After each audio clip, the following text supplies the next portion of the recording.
Os cronistas dizem que havia um tipo de silêncio estranho no momento em que os arqueiros mongóis puxavam suas cordas. Um silêncio que antecedia o inevitável, porque, quando essas flechas eram liberadas, não erravam. Não importava a distância, o vento, o terreno ou a velocidade do cavalo. Era como se o próprio destino conduzisse cada disparo. E, para os inimigos das estepes, não havia nada mais aterrorizante do que ver um arco recurvo mongol apontado em sua direção. Por trás da fama de brutalidade e expansão do maior império contínuo da história, existia um enigma que confundiu exércitos inteiros e redefiniu a guerra medieval. Como era possível que arqueiros nômades, surgidos de uma região tão isolada, alcançassem uma precisão que, mesmo hoje, parece impossível? O que quase ninguém percebe é que a resposta para essa pergunta não está apenas na técnica ou no treinamento. Ela está no modo como esses guerreiros viviam, no ambiente em que cresceram, nas crenças que os guiavam e nas sombras que moldaram suas escolhas. Durante séculos, historiadores tentaram reconstruir esse segredo, mas a verdade completa se esconde entre lendas, relatos contraditórios e feitos tão extraordinários que parecem desafiar a lógica. E quando o exército mongol avançava, muitos afirmavam que não estavam enfrentando homens, mas um destino inevitável. Antes de prosseguirmos com essa história impressionante, aproveite para se inscrever no canal e deixar o seu like.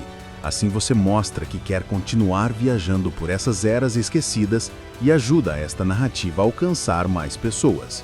Agora, volte comigo para as estepes. No século XIII, a Eurásia estava dividida por rivalidades profundas. A China fragmentada entre dinastias que disputavam poder, a Pérsia tentando se recompor após sucessivas guerras, o leste europeu repleto de principados em conflito permanente. Era um mundo em transição, com civilizações sofisticadas cercadas por fronteiras frágeis.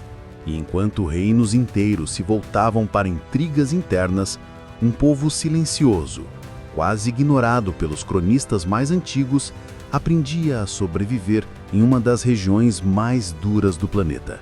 As estepes mongóis não perdoavam os fracos. Invernos glaciais, verões sufocantes, caçadas longas, clãs rivais. Ali, cada criança crescia com a certeza de que o mundo só respeitava quem estivesse pronto para lutar. E, sem que os impérios ao redor percebessem, a vida naquela vastidão estava moldando os guerreiros mais temidos que a história já registrou. Foi nesse cenário que os arqueiros mongóis surgiram como uma força imparável. Desde muito jovens, antes mesmo de aprenderem a andar com firmeza, já eram colocados sobre cavalos pequenos e resistentes. O arco recurvo, feito de madeira, chifre e tendão, não era apenas uma arma, mas uma extensão do corpo. Eles cresciam observando os mais velhos, imitando gestos, errando, aprimorando. Um velho guerreiro, segundo um relato registrado anos depois, teria dito a um garoto que segurava o arco com dificuldade: "Na guerra, não vence quem vê o alvo, vence quem sente o alvo." Essa frase, simples à primeira vista, refletia algo maior. A precisão mongol não surgia da força bruta, mas de uma sensibilidade construída ao longo do tempo, de uma leitura quase instintiva da distância, do movimento, do vento, e essa habilidade era elevada a um patamar ainda mais impressionante quando somada à destreza com o cavalo. Eles não apenas disparavam flechas, eles faziam isso enquanto cavalgavam a toda velocidade, mudando de direção, dobrando o corpo, enganando o inimigo com movimentos fluidos. Mas, como em toda grande história, nem tudo se resumia à habilidade técnica. O avanço mongol despertou medo, inveja e ódio. Reinos começaram a se unir contra eles. Generais estrangeiros, incapazes de compreender a origem daquela precisão sobre-humana, acreditavam que havia truques, magia ou alguma forma de maldição envolvida. Um governante da dinastia Jin, teria dito em privado, irritado após perder mais uma batalha: "Eles não erram porque não são homens, são sombras." A frustração dos inimigos crescia, e com ela o desejo de decifrar o método mongol. Mas cada tentativa falhava, e cada confronto deixava claro que, mesmo quando estavam em menor número, eles encontravam uma maneira de virar o jogo. O que seus adversários não percebiam é que para os mongóis a guerra não era um evento extraordinário. Era parte da vida, tão natural quanto respirar.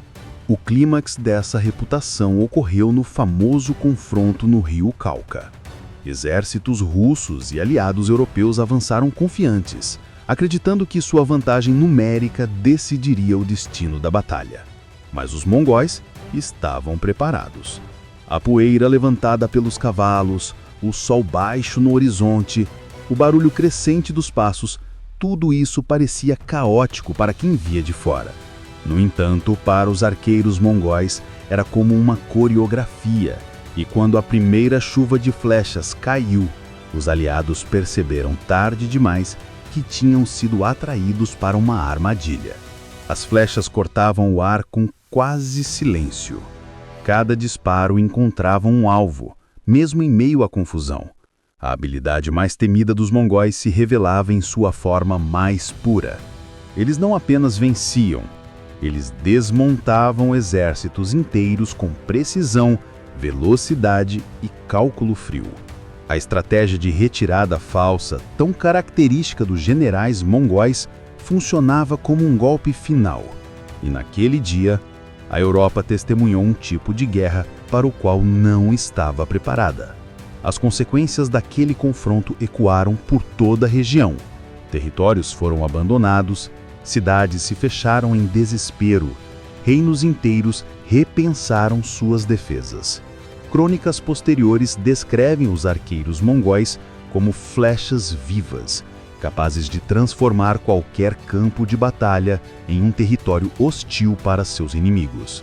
E com o passar dos anos, o mito foi se misturando à realidade. Alguns relatos exageravam, outros minimizavam, mas todos concordavam em uma coisa: ninguém atinava como eles.